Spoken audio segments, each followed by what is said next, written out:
Scan for Sovi and straight A's only. Let's go! Mechanical energy depends on specific variables. Let's find which combination doubles the initial energy in this quick physics challenge.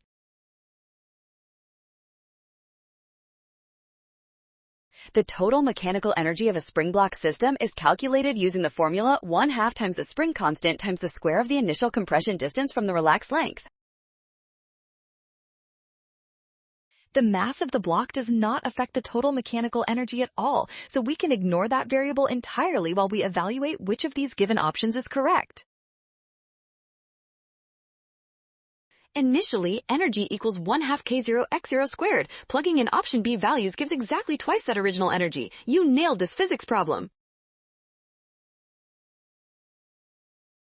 Well done! Scan the code. You can learn better with Sovi. Avoid rush decisions, trust given formulas, and check steps to find option B.